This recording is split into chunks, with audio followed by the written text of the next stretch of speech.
Kari Lake is standing by, the acting CEO of the U.S. Agency for Global Media. Kari Lake, welcome. I'm still smarting that you're not the governor of Arizona. Excuse me. I'm so sorry.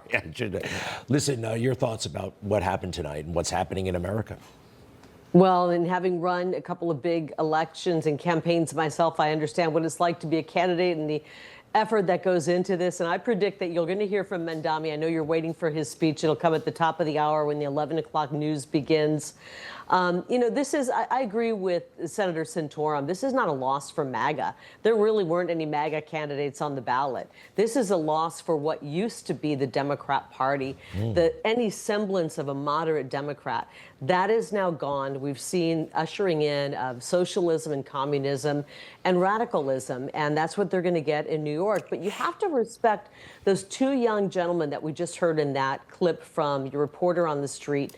This is a young generation that's looking at the choices in New York. They see a guy wearing a beret who's of a different generation and really never made the waves and never connected with the young generation. They see Cuomo, who was responsible for locking them in their apartments, masking them up, job loss, all those different problems he had with women staffers and women.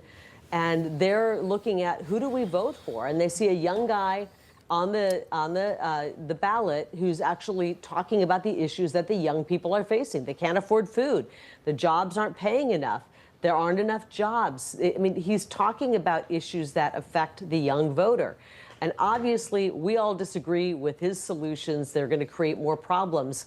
But this is a young generation that has been brainwashed and indoctrinated for so long, and they were given no choices. And their only choice they felt they had was this radical who's going to be now the mayor of New York. And it's a shame that none of these Republicans invited President Trump to come speak. Remember, President Trump sold out Madison Square Garden. He's actually helping to bring back the economy, and it's unfortunate.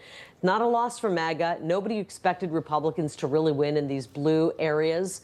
It is a huge loss, I agree, for Chuck Schumer and the old guard of the Democrat Party. I predict two things. I predict what's left of the moderate Democrats will be switching over and becoming Republicans, and I predict there's going to be a mass exodus in New York of the taxpayers, of businesses and companies who don't want to be taxed to death and destroyed by these policies. Kari, what do you think this means for AOC? What do you think her next step is? Because a lot of people are saying she is now the new face of the Democrat Party, along with Mamdani, and this is only going to further her ambitions for the highest office in the land, to be the president of the United States. What do you think happens next with her? We're going to see a lot of people with radical views running for president, including AOC. I think she's got a much better shot than Newsom, who's destroyed California.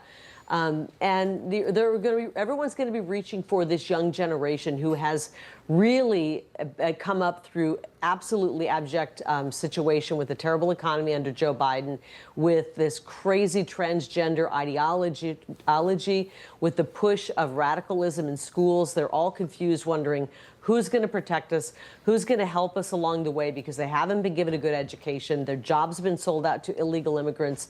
President Trump is going to work to turn things around. The Democrats are going to get very radical. I think AOC is probably toward the top and has probably a better shot than most any other Democrat. But I think it's say goodbye to Chuck Schumer. We've already seen Nancy Pelosi saying she's not going to run again. This is the new guard of Democrats, and they're much more radical than even the last generation of Democrats. Information. Truth.